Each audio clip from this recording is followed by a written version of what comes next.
Hi everyone, this is Liz from Creative Life of Liz, and I'm here to share my October book bullet journal setup. This is the Park Lane dot grid I've been using all year. Before we go into October, I'll briefly show you where I am for the year. Still making good progress on all my reading goals. Today's actually the 30th. I'm trying to film and upload this in the same day, so definitely going to be busy. Sorry, adjusting the camera so you can see a little bit better.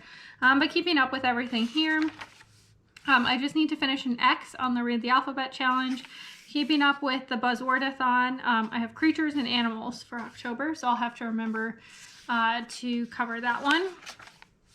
For the Pop Sugar challenge, I'm down to just an onomatopoeia in the title and a palindromatic title. So I'm going to need to deal with those pretty soon as well.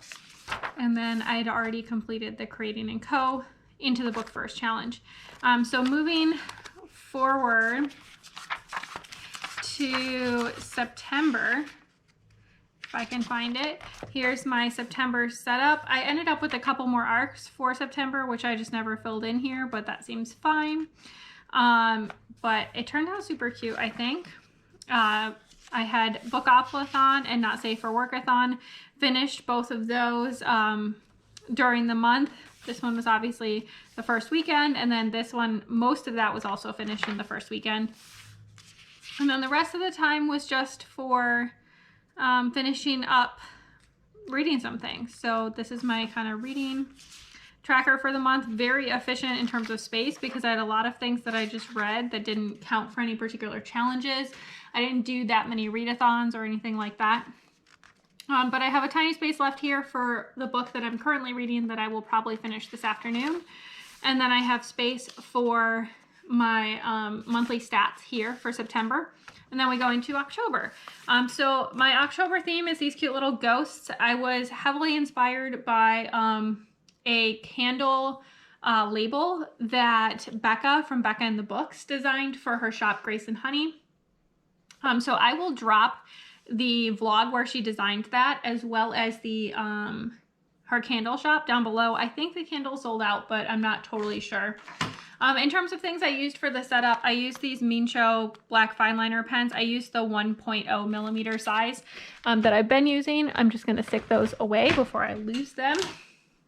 And then I also used this Crayola Slick Silver metallic marker for like the eyeballs and things like that. It's actually dying, so we'll probably have to get rid of that one soon, but I still like it.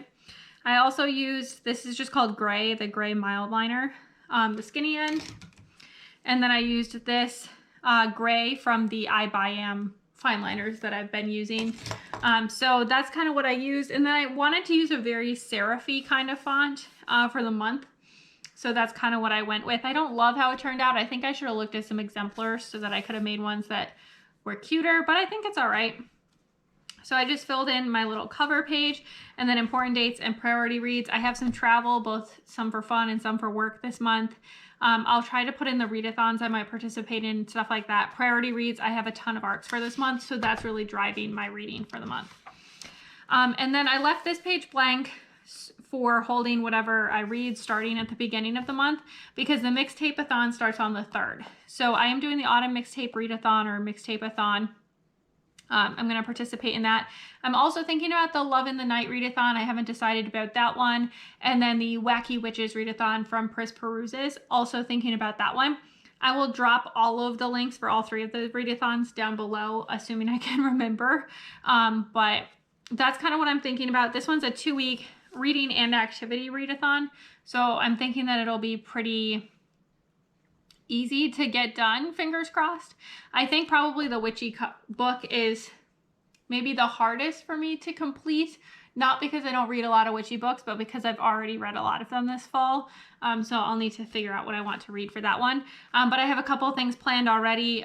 For sure, trying to get the last book in the 3-Body Problem read. That's a trilogy. That's a translated book. It was originally written in Chinese. Nature on the Cover, probably the next book in the Wayward Children series. And then I kind of need to think about the rest of them. So a little bit. Oh, I do also have a Christmas arc that I need to read, so that'll probably count for my unseasonal read. So it's just my free choice and then my witchy book I'm still figuring out. So let me know down below if you have any suggestions for either of those. But that's what I'm going to be filling in on this page. This is just going to be books for reading. And then I have blank space for the rest so that I can put in whatever I'm reading. As I add other readathons or they come up, I might add those as well, things like that. So that's all I really have for today. Pretty simple kind of situation, but I think that it looks pretty cute. I'm going to try to stick my bookmark on this page so that I can remember where I am. But I think it turned out pretty cute and I really like it. So as always, please like and subscribe below if you haven't already. I really appreciate it. Let me know down below what you're reading for October and also what readathons you're planning to participate in. And then also follow me on Instagram at Creative Life of Liz. You can see in progress and finished spreads for this and some other planners. And then also what I'm reading, things going on in my life, all that good stuff. And until next time, bye.